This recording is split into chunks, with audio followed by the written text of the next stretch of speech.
दोस्तों एक बार फिर आपका स्वागत है हमारे चैनल सफ़र जायके का पर। पिछली वीडियोस में आपने देखा कि कैसे हम रुद्रधारी वाटरफॉल्स में मज़े करके आए और फिर रुद्रधारी रेस्टोरेंट पे हमने यहाँ का लोकल फूड एंजॉय किया। कुमाऊनी रायता, भट की दाल, तुरई कद्दू की सब्ज़ी, सच में हमें बहुत ज़्यादा मज़ा आया।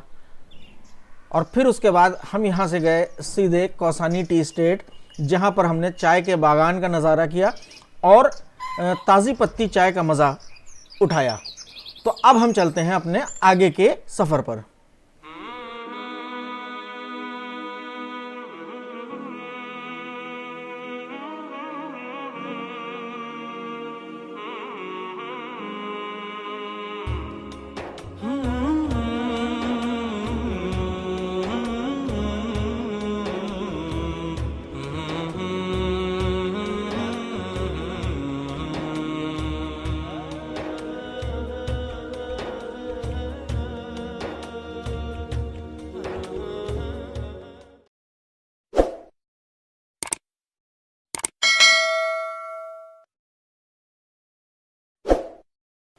तो दोस्तों सुबह के 7 बज रहे हैं और हम लोग बिना कुछ खाए पिए, बिना चाय पिए यहाँ से निकल रहे हैं सीधे अनासक्ति आश्रम के लिए। तो हमारी अब आपसे वहीं पर मुलाकात होगी। तो ये देखिए दोस्तों, ये है गांधी जी का अनासक्ति आश्रम। ये वही जगह है जहाँ पर गांधी जी आकर के कौसानी में रुके थे और कौसानी इनको इतना ज़्यादा भा गया था कि शायद 3 दिन के लिए आए थे और लेकिन ज़्यादा दिन 15 या 17 दिन वो यहाँ पर रुक करके गए। ये आप सामने देख रहे हैं, ये वही आश्रम है। इसको अनासक्ति आश्रम कहा जाता है। लोग गलती से इसको अनाशक्ति आश्रम बोल देते हैं। ये अनासक्ति आश्रम है। देखिए, अनासक्ति ये आसक्ति शब्द से बना है। आसक्ति के माने होते हैं आदत होना। तो किसी भी चीज़ की आदत न होना ये अनासक्ति होती है। इसको हम जिस टर्मिनोलॉजी में यहाँ पे समझेंगे, इसका मतलब है सांसारिक मोह माया का त्याग। तो इसीलिए इस आश्रम का नाम अनासक्ति आश्रम है, क्योंकि गांधी जी सांसारिक मोह माया से दूर थे। और सिद्धांत भी सही है। भौतिकतावादी जीवन नहीं जीना चाहिए, वो बहुत दुख देता है। सांसारिक होते हुए भी आपको संसार में ही रहना है। संसार की सारी चीज़ें आपको पूरी करनी है, लेकिन उसके साथ साथ आपको उनके मोहपाश में नहीं बंधना है। यही इस आश्रम का संदेश है। तो इस आश्रम के संदेश को समझें, यहाँ आए। यहाँ बहुत ही शांति का अनुभव होता है और बहुत ही अच्छा लगता है। अरसलान, इसके साथ फ़ोटो खिंचाओ तुम। ये देखो बैठा है तुम्हारा दोस्त अरसलान। वहाँ पर माटी के बंदरों के साथ फ़ोटो खिंचाने के लिए परेशान थे और इत्तेफाक से असली बंदर आ गया अरसलान के साथ फ़ोटो खिंचवाने के लिए। आप देख रहे हैं हिमालय का अद्भुत अकल्पनीय नज़ारा, बहुत ही सुंदर, लाजवाब, अद्वितीय। अनासक्ति आश्रम में फास्ट फूड का एक छोटा सा पॉइंट है। आप यहाँ के ऊपर आ करके थोड़ा बहुत स्नैक्स वगैरह का आनंद ले सकते हैं। ये देखिए, यहाँ पर चाय, कॉफ़ी, लस्सी, कोल्ड कॉफ़ी, पकौड़ा, पराठा, ये सब चीज़ें अवेलेबल हैं। और ये नीलकंठ ढाबे की तरफ हम लोग नीचे। आश्रम में रुकने की भी व्यवस्था है बहुत ही कम पैसे में, और यहाँ पे बहुत ही सादा भोजन भी मिल जाता है। और यहाँ पर बैठ करके एंजॉय करने का इंतज़ाम है। हिमालय के अद्भुत शिखर, कितना अच्छा लगता है इन्हें इस तरह से देखते हुए। अभी हम लोग आए हैं अनासक्ति आश्रम, जहाँ पर गांधी जी पूरे 17 दिन रहे थे। 13 दिन। और यह अनासक्ति आश्रम में एक नीचे एक ढाबा बना है, वहाँ पर हम लोग आए हैं चाय पीने। तो चाय ब्रेक के बाद मिलेंगे आप लोगों से। अरे चलेगी नहीं हमसे, हमने अभी गोली चलाई नहीं है। डैमेज तो वो होता नहीं है, मतलब हाथ तो नहीं झटकता है। गाड़ी तो नहीं निकलती यार। दोस्तों चाय हमने पी ली है, खाने के लिए यहाँ भाई कोई तैयारी नहीं थी, इसलिए हम निकल रहे हैं यहाँ से रास्ते में कुछ खाते हुए बिनसर की तरफ। तो गाइस आप यहाँ पर व्यू देख सकते हैं कितना अच्छा आ रहा है।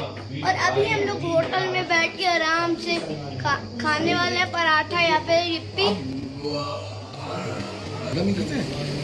और ये इस गाड़ी में हम लोग यहाँ पहुँचे हैं और अब हम लोग जाएंगे जिम कॉर्बेट के एकदम बीचों बीच में, जहाँ पर हम लोग को बिनसर जाएंगे और फिर वहाँ से जाएंगे हम लोग मुक्तेश्वर, जहाँ पर बहुत घने बादल हैं। और अब वहाँ पर जाके हम आप लोगों को पूरा व्यू दिखाएंगे। तो हम खा पी करके निकल चुके हैं अपने आगे के सफ़र पर, कौसानी से बिनसर की ओर। तो कौसानी से बिनसर का रास्ता तकरीबन 62 किलोमीटर का होता है आमतौर पर, लेकिन ये देखिए जो हमें एक मैप पर नया रूट मिला है जिसके हिसाब से ये करीब 50 किलोमीटर का ही हो जाता है रास्ता, और ये एक शॉर्टकट है। स्थानीय लोगों ने बताया कि ये रोड सही हो चुकी है, इधर से आप लोग जा सकते हैं। तो हम लोग इंशाल्लाह वही रास्ता पकड़ने जा रहे हैं, बाकी ऊपर वाला खैर करे। हमें नहीं मालूम वो रोड कैसी है, जैसा कि लोगों ने बताया कि वो रोड अच्छी है। तो चलिए अब हम जान लेते हैं बिनसर के बारे में कुछ महत्वपूर्ण तथ्य। बिनसर की समुद्र तल से ऊंचाई 2420 मीटर है और ये नैनीताल से 95 किलोमीटर दूर स्थित है। निकटतम रेलवे स्टेशन काठगोदाम है जो यहाँ से 105 किलोमीटर की दूरी पर स्थित है। निकटतम हवाई अड्डा पंतनगर है जो कि 139 किलोमीटर की दूरी पर स्थित है। लखनऊ से बिनसर की दूरी 462 किलोमीटर और दिल्ली से करीब 375 किलोमीटर दूर स्थित है ये बिनसर। बिनसर में ठहरने के लिए बहुत ज़्यादा ऑप्शंस अवेलेबल नहीं है। यहाँ पर कुमायूं विकास निगम का एक गेस्ट हाउस है और उसके अलावा वन विभाग का एक गेस्ट हाउस है जिसको ऑनलाइन बुक किया जा सकता है दोनों को। यहाँ पर अगर आपको ठहरना है तो पहले से ही बुकिंग करा करके आएँ। अगर आप ये सोच रहे हैं कि वहाँ जा कर के हम बुक करा लेंगे तो ऐसा संभव नहीं हो पाता है। और बिनसर में रुकने का खर्च लगभग 2000 से लेकर के 4000 के बीच में होता है, जैसा आप कमरा और जैसी आप सर्विसेज पसंद करें। तो मेरी ये राय है कि अगर आप बिनसर जाना चाहते हैं तो आप पहले से ही होटल में बुकिंग करा करके आएँ। KMVN की वेबसाइट पर सारी सूचना इसकी उपलब्ध रहती है। तो उम्मीद है कि मैंने आपको सारी सही सूचनाएं दे दी हैं और अब बस करना क्या है, हमारे साथ रास्ते का आनंद लेते हुए हमारे साथ बिनसर चलिए।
उम्मीद है आपको बहुत मज़ा आ रहा होगा ये सुंदर सुंदर नज़ारे देखते हुए। देखिए किस तरह से सामने सुंदर सी घाटी, नदी बह रही है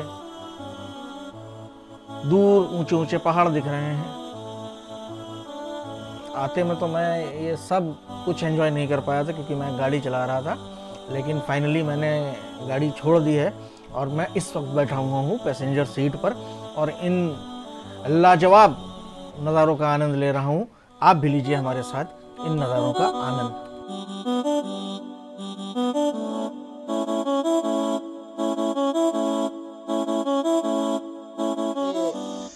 दोस्तों, हम लोग कौसानी से बिनसर जाते हुए हम लोगों ने एक शॉर्टकट पकड़ा है और इस शॉर्टकट पे एक पॉइंट पे भाई बहुत खूबसूरत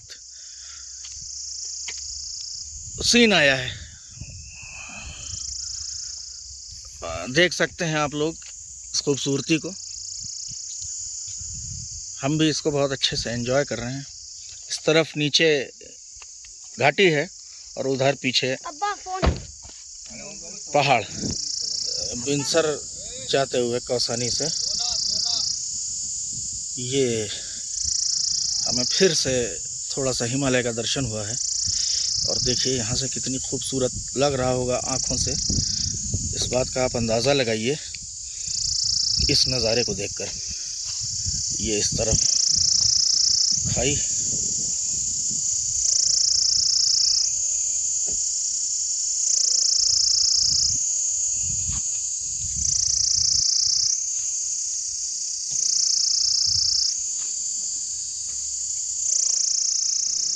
जंगल की मधुर मधुर आवाज़ें,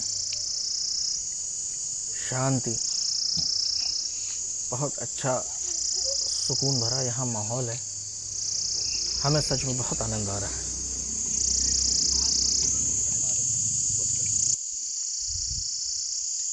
भानु भाई, हम दोनों रेस लगाना, आपके पास कौन आए? कौसानी से बिनसर जाने में हम लोग को ये रास्ता मिला। इतना खूबसूरत नज़ारा है यहाँ पर, आप लोग देख सकते हैं। दिखाइए जरा अब्बू जी, हमें देखिए अल्लाह की क्या कुदरत बनाई। अभी हमको यहाँ पर बाघ के दहाड़ने की आवाज़ सुनाई दी है, तो हमें लग रहा है बाघ आसपास 1 से 2 किलोमीटर की रेंज में कहीं पर दहाड़ रहा है।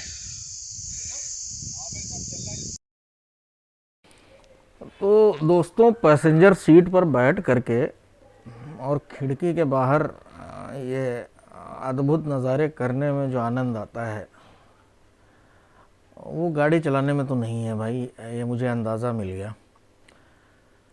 देखिए कितना लाजवाब खूबसूरत ये हिमालय दिख रहा है और जी करता है ये नज़ारा अपनी आँखों में बसा लूँ। मैं तो नहीं भूलने वाला इसको घर पहुंचने के बाद भी। आपका क्या कहना है कमेंट में मुझे ज़रूर बताइएगा। तो दोस्तों, बस हम लोग पहुंचने ही वाले हैं थोड़ी देर में बिनसर वाइल्ड लाइफ सेंचुरी, जो कि जिम कॉर्बेट नेशनल पार्क का ही एक हिस्सा है। और यहाँ पर बहुत तरीके के जानवर होते हैं, बाघ, भालू, तेंदुआ, हिरन, लंगूर। देखते हैं आज हमें कौन सा जानवर देखने को मिलता है। जैसा कि आप देख रहे हैं कि हम लोग बिनसर के एंट्री पॉइंट पर पहुंच चुके हैं। बिनसर के एंट्री पॉइंट पे आने के बाद आपको यहाँ पे आ करके टिकट लेना होता है अंदर जाने का। देखिए इसके रेट इस तरीके से हैं। भारतीय पर्यटक जो हैं वो 150 रुपये में, विदेशी पर्यटक 600 रुपये में। विद्यार्थियों का चार्ज कम है। फिर वाहनों के अलग से चार्ज होते हैं, यानी अगर आप कार से हैं तो आपको 250 रुपये देने होंगे, यानी 5 सीटर कार से। अगर आप थोड़ी बड़ी कार से आते हैं 8 सीटर वगैरह से, तो मेरे ख्याल से 500 रुपये उसका चार्ज है। तो इस तरीके से यहाँ के ऊपर आ करके रजिस्ट्रेशन करके आप अपना जो है बनवा सकते हैं टिकट।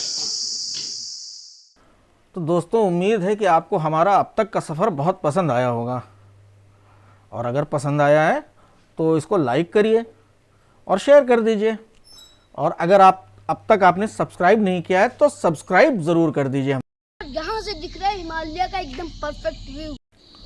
तो दोस्तों तैयार रहिए, जल्द हम लेकर के आ रहे हैं अपने सफ़र का अगला पार्ट, जिसमें हम अपने आगे के सफ़र के बारे में आपको बताएंगे और बेहतरीन ये टेस्टी खाना और ये टेस्टी मिठाइयाँ। तो गाइस लाइक शेयर सब्सक्राइब कर दीजिए जिससे हमारा हौसला बढ़े।